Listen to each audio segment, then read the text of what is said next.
This week's show was a special Fight for the Fallen episode of Dynamite, so AEW packed the card. Darby team with Nick Wayne to take on the Gates in the Agony. The Burning faced Britt Baker for a spot all in. The Guns battled the Young Bucks, and Jeff Jarrett fell in a Texas Chainsaw Deathmatch, which I never thought I'd see in 2023. But the biggest match of the card was the international title bout between Orange Cassidy and Wheeler Yuta, and that's what kicked off the show. OC didn't waste any time with mind games because he knew Yuta wasn't going to buy into it, so he started things off with quick exchanges, takedowns and counter. Had this match taken place 12 to 18 months ago, it would have been completely different. They would have been going for comedy spots and cheap spots, but instead this was a great show between two guys who had continued to learn, grow and advance in their characters. Yuta showed off all the aggressions he developed since joining up with the BCC, while Cassidy continued to show why he's been one of AEW's hottest stars for the past few years. The unique stars meshed here to create a great performance. The BCC came out to watch the action. They pounced on the champ and beat him down. Chuck Taylor and Beretta came out to make the save, but were also taken down. This brought out Lucha Bros and to go after the BCC. Eddie Kingston made his return to AEW and went after Claudio as soon as he arrived. The crowd was going nuts for the Mad Kings. He grabbed the mic and challenged BCC to a match at All In Stadium Stampede. And yeah, did not think we'd be getting Stadium Stampede at All In, but I'm so bloody hyped for it. Yeah, if you watch this channel for a long time, you know I absolutely love Stadium Stampede. So yeah, I am so happy it's back. And yeah, this was a great start to time. All the chaos setting up. Yeah, 7 out of 10 from me. And I thought the match up to that point was great as well. After an interview with Jim Ross and Kenny Omega ended and Don Callis and his crew attacking Omega, we got a live segment inside the Bridgestone Arena in Nashville, Tennessee with Callis and Jericho. Jericho said he wants to be part of the Callis family. Don was excited, but the veteran wanted to see the new painting he made. He realised it was a painting of Callis holding his severed head. Don tried to explain, but Jericho wasn't having it. Jericho told him off and Callis slapped him across the face. A demigod saw Kiska with a chair and beat him down or Ospreay knocked him down with a huge elbow strike. It took Sammy Guevara and a baseball bat to stop the attack. This was done while set up the eventual match between Ospreay and Jericho. Nothing's official yet, but yeah, I'd expect that to be confirmed pretty imminently.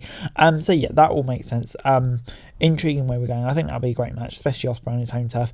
And yeah, I'm kind of intrigued to see where it goes after that as well. So yeah, good stuff. We're excited to the Gates of Agony versus Nick Wayne and Darby Allin. It was Khan and Leona, of course, both of them before the match.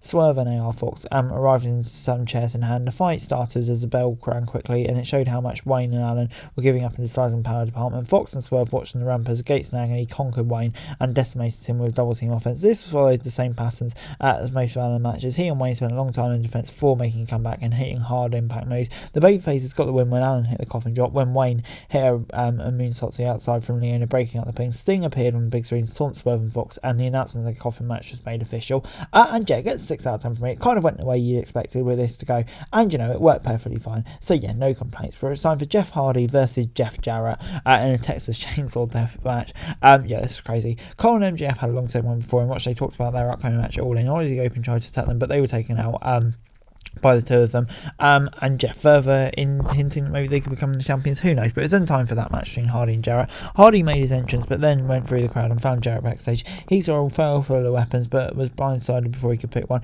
It didn't take long for Jarrett's associates to get involved, but brothers A, Ethan Page and Matt Hardy showed up to lend a hand. This started out as pure mayhem, but the longer it went, the harder it was to tell who was getting on, especially during the picture-in-picture segment. It felt like it wasn't really planned out at times, so there were awkward moments when it felt like people were waiting for things to happen. The final segment in the ring with the table and everyone involved was entertaining. So the match was bookended by the best parts. Someone came out dressed as Leatherface, but instead of helping Double J, he chased Karen away with a chainsaw. Sutton and Singh and Jay Lethal attacked Hardy and allowed Jeff Jarrett to get the cover for the win.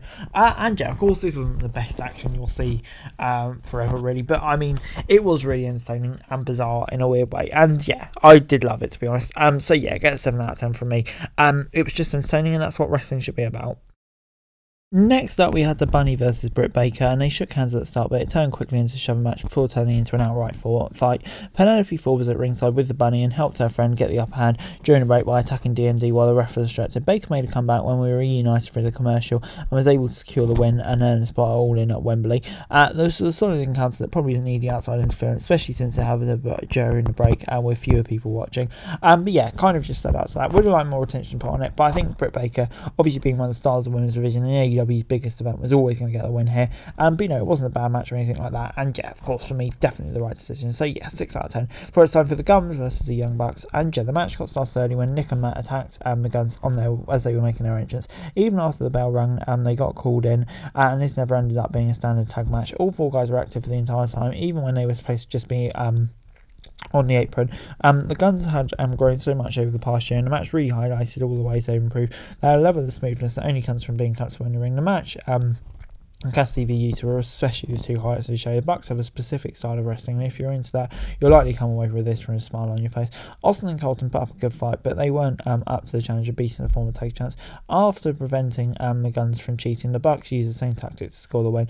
Jason and Jay White immediately out of the ring as FTR showed up and hit the Big Bang Gang on, helped their opponents fall in, clear the ring. The show ended with FTR and Young Bucks standoff, obviously hyping up the big match. But yeah, this gets 7 out of 10 from me. I thought the interference played into this one really nicely, I have to say, and all the stuff throughout it was great. The match was great, really showed how much the Guns have improved, and the Young Bucks getting the win, of course, ahead of the big match at Wembley, and I just cannot wait for that. 7 out of 10.